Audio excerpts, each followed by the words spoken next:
जय हिंद छात्रों। हिंदी की कक्षा में आप सभी का स्वागत, मनःपूर्वक अभिनंदन। आज हम इस कालांश में छंद उपविषय पर चर्चा करेंगे। आप सभी ध्यानपूर्वक मेरा सहयोग दें। छंद की परिभाषा। छंद शब्द चद धातु से बना है, जिसका अर्थ है आह्लादित करना, खुश करना, प्रसन्न करना। यह आह्लाद वर्ण या मात्रा की नियमित संख्या के विन्यास से उत्पन्न होता है। इस प्रकार छंद की परिभाषा होगी, वर्णों या मात्राओं के नियमित संख्या के विन्यास से यदि आह्लाद पैदा हो तो उसे छंद कहते हैं। छंद का सर्वप्रथम उल्लेख ऋग्वेद में मिलता है। जिस प्रकार गद्य का नियामक व्याकरण है, उसी प्रकार पद्य का छंद शास्त्र है। छंद का अर्थ। छंद संस्कृत वाङ्मय से सामान्य लय को बताने के लिए प्रयोग किया गया है।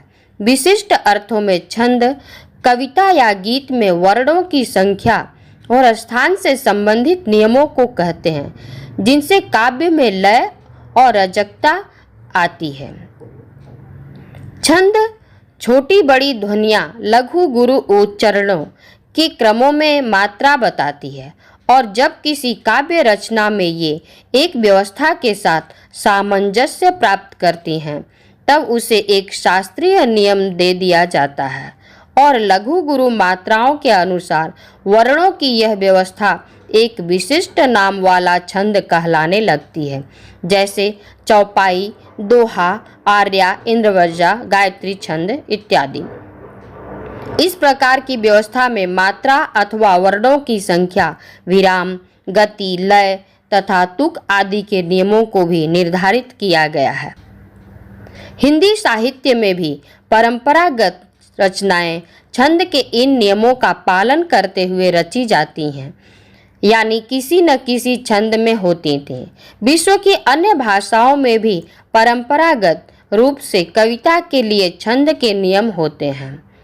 छंदों की रचना और गुण अवगुण के अध्ययन को छंद शास्त्र कहते हैं।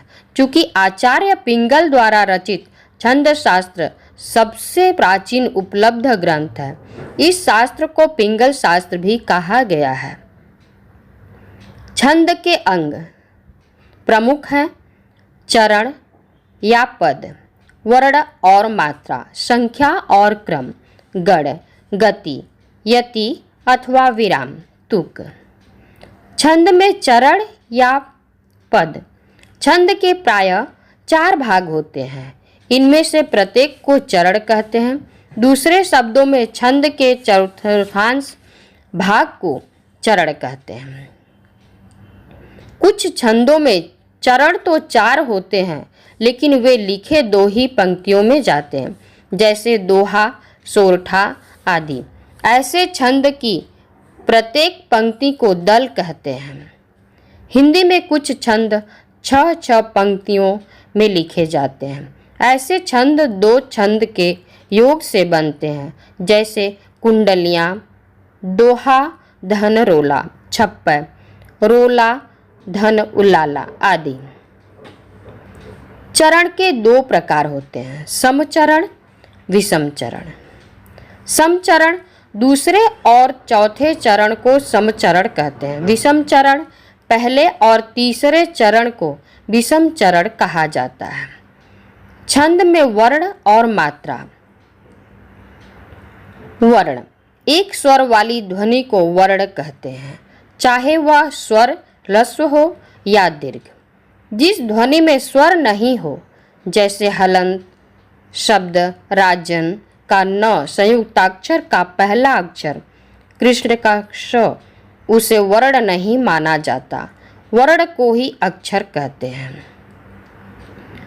वर्ण 2 प्रकार के होते हैं, ह्रस्व स्वर और दीर्घ स्वर।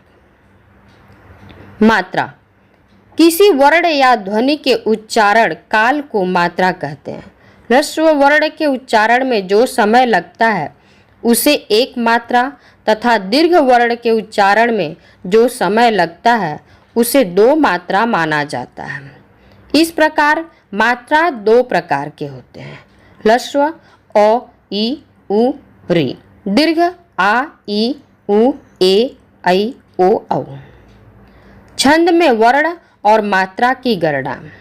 ह्रस्व स्वर वाले वर्ण, दीर्घ स्वर वाले वर्ण। मात्रा की गणना। ह्रस्व स्वर एक मात्रिक अ ई उ री। दीर्घ वर्ण द्विमात्रिक आ ई उ ए ऐ ओ औ। लघु व गुरु वर्ण। छंद शास्त्री ह्रस्व व स्वर तथा ह्रस्व स्वर वाले व्यंजन वर्ण को लघु कहते हैं। लघु के लिए प्रयुक्त चिन्ह एक पाई रेखा। इसी प्रकार दीर्घ स्वर तथा दीर्घ स्वर वाले व्यंजन वर्ण को गुरु कहते हैं। गुरु के लिए प्रयुक्त चिन्ह एक वर्तुल रेखा। लघु वर्ण के अंतर्गत शामिल किए जाते हैं अ ई उ री, क की कु क्री। गुरु वर्ण के अंतर्गत शामिल किए जाते हैं आ ई उ ए ऐ ओ। दीर्घ स्वर वाले वर्ण। मात्रा की गणना। ह्रस्व स्वर एक मात्रिक अ ई उ री। दीर्घ वर्ण द्विमात्रिक आ ई उ ए ऐ ओ औ। लघु व गुरु वर्ण। छंद शास्त्री ह्रस्व व स्वर तथा ह्रस्व स्वर वाले व्यंजन वर्ण को लघु कहते हैं। लघु के लिए प्रयुक्त चिन्ह एक पाई रेखा। इसी प्रकार दीर्घ स्वर तथा दीर्घ स्वर वाले व्यंजन वर्ण को गुरु कहते हैं। गुरु के लिए प्रयुक्त चिन्ह एक वर्तुल रेखा।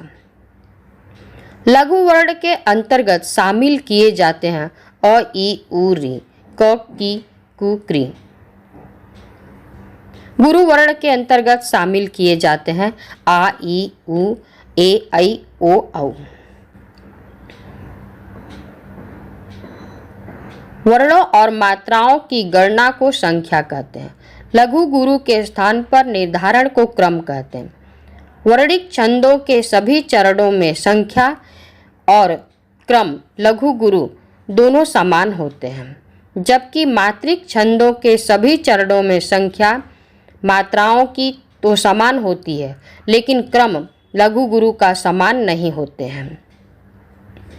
चार गण का अर्थ है समूह। यह समूह 3 वर्णों का होता है। गण में 3 ही वर्ण होते हैं, न अधिक न कम। अतः गण की परिभाषा होगी लघु गुरु के नियम क्रम से 3 वर्णों के समूह को गण कहते हैं। गणों की संख्या। यगण, मगण, तगण, रगण, जगण, भगण, नगण, सगण। गणों को सूत्र याद करिए। या माता राजभान सलगा। इसमें पहले 8 वर्ण गणों के सूचक हैं और अंतिम 2 वर्ण लघु व गुरु के हैं। सूत्र के गण प्राप्त करने का तरीका। बोधक वर्ण के आरंभ कर आगे के 2 वर्णों को ले लें। गण अपने आप निकल आएगा। उदाहरण, यगण किसे कहते हैं? यह माता। लघु गुरु गुरु, अतः यगण का रूप हुआ आदि लघु, अंत में गुरु गुरु। छंद में गति। छंद के पढ़ने के प्रवाह या लय को गति कहते हैं। गति का महत्व वर्णिक छंदों की अपेक्षा मात्रिक छंदों में अधिक है। बात यह है कि वर्णिक छंदों में तो 2 लघु गुरु का स्थान निश्चित रहता है, किंतु मात्रिक छंदों में लघु गुरु का स्थान निश्चित नहीं रहता। पूरे चरण की मात्राओं का निर्देश नहीं रहता है। मात्राओं की संख्या ठीक रहने पर भी चरण की गति प्रवाह में बाधा पड़ती है। जैसे दिवस का अवसान था, समीप में गति नहीं है, जबकि दिवस का अवसान समीप था में गति है। छंद में यति अथवा विराम। छंद में नियमित वर्ण या मात्रा पर सांस लेने के लिए रुकना पड़ता है। इसी रुकने के स्थान को यति या विराम कहते हैं। छोटे छंदों में साधारणतः यति चरण के अंत में ही होती है, पर बड़े छंदों में एक ही चरण में एक से अधिक यति होती है। यति का निर्देश प्रायः छंद के लक्षण में ही कर दिया जाता है। जैसे मालिनी छंद में पहली यति 8 वर्णों के बाद तथा दूसरी यति 7 वर्णों के बाद पड़ती है। छंद में तुक। छंद के चरणांत की अक्षर मैत्री समान स्वर व्यंजन की स्थापना को तुक कहते हैं। जिस छंद के अंत में तुक हो उसे तुकांत छंद और जिसके अंत में तुक न हो अतुकांत छंद कहते हैं। तुक के भेद: तुकांत कविता, अतुकांत कविता। छंद के भेद: वार्णिक छंद, जिस छंद के सभी चरणों में वर्णों की संख्या समान हो। वर्णिक वृत्त छंद, इसमें वर्णों की गणना होती है। मात्रिक छंद, जिस छंद के सभी चरणों में मात्राओं की संख्या समान हो। मुक्त छंद, जिस छंद में वर्णिक या मात्रिक प्रतिबंध न हो। वर्णिक छंद, वर्णिक छंद के सभी चरणों में वर्णों की संख्या समान होती है और लघु गुरु का क्रम समान रहता है। वर्णिक वृत्त छंद, इसमें वर्णों की गणना होती है। इसमें 4 चरण होते हैं और प्रत्येक चरण में आने वाले लघु गुरु का क्रम सुनिश्चित होता है। इसे सम छंद भी कहते हैं। मात्रिक छंद, मात्रिक छंद के सभी चरणों में मात्राओं की संख्या तो समान रहती है, लेकिन लघु गुरु के क्रम पर ध्यान नहीं दिया जाता है। प्रमुख मात्रिक छंद: सम मात्रिक छंद, अर्ध सम मात्रिक छंद, विषम मात्रिक छंद।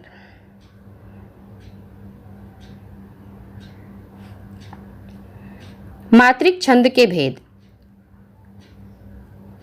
सम मात्रिक छंद, जहां पर छंद में सभी चरण समान होते हैं उसे सम मात्रिक छंद कहते हैं। जैसे मुझे नहीं ज्ञात कि मैं कहाँ हूँ, प्रभु यहाँ हूँ अथवा वहाँ हूँ। अर्धमात्रिक छंद, जिसमें पहला और तीसरा चरण एक समान होता है तथा दूसरा और चौथा चरण उनसे अलग होते हैं लेकिन आपस में एक जैसे होते हैं, उसे अर्धमात्रिक छंद कहते हैं। विषम मात्रिक छंद, जहाँ चरणों में 2 चरण अधिक समान न हो उसे विषम मात्रिक छंद कहते हैं। ऐसे छंद प्रचलन में कम होते हैं। मुक्त छंद, जिस विषय छंद में वर्णिक या मात्रिक प्रतिबंध न हो, न प्रत्येक चरण में वर्णों की संख्या और क्रम समान हो और मात्राओं की कोई निश्चित व्यवस्था हो तथा जिसमें नाद और ताल के आधार पर पंक्तियों में लय लाकर उन्हें गतिशील करने का आग्रह हो, वह मुक्त छंद है।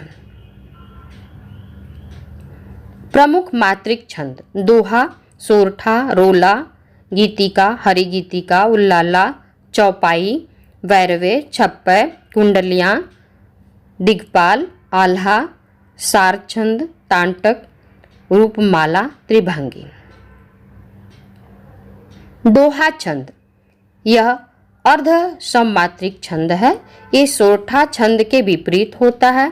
इसमें पहले और तीसरे चरण में 13-13 तथा दूसरे और चौथे चरण में 11-11 मात्राएं होती हैं।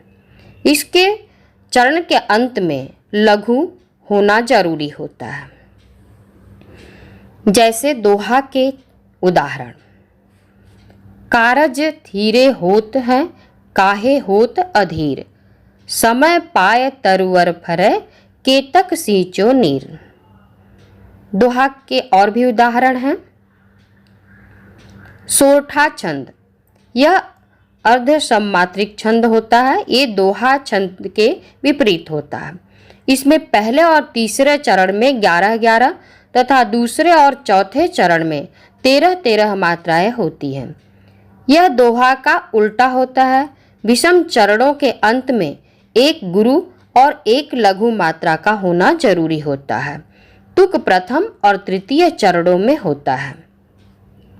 जैसे सोरठा छंद के उदाहरण: कहे जू पावे कौन, विद्या धन उद्यम बिना, ज्यों पंखे की पौन, बिना डुलाए ना मिले। सोरठा के और भी उदाहरण हैं। जो सुमिरत सिद्धि होय, गणनायक करिबर बदन, करहु अनुग्रह सोय, बुद्धि राशि शुभ गुण सदन। चौपाई छंद, यह एक मात्रिक छंद होता है। इसमें 4 चरण होते हैं। इसके हर चरण में 16 मात्राएं होती हैं। चरण के अंत में गुरु या लघु नहीं होता, लेकिन 2 गुरु और लघु हो सकते हैं। अंत में गुरु वर्ण होने से छंद में रोचकता आती है। जैसे चौपाई छंद का उदाहरण, इहि विधि राम सबहि समुझावा, गुरु पद पदुम हरसि सिर नावा। चौपाई छंद के और भी उदाहरण हैं। बंदौ गुरु पद पदुम परागा, सुरुचि सुबास सरस अनुरागा। अमिय मूरि मैं चूरन चारु, समन सकल भव रुज परिवारु। छात्रों, आशा करती हूँ कि अब आप छंद से परिचित हो गए होंगे और काव्य में छंद की पहचान और ध्यान रखेंगे। धन्यवाद।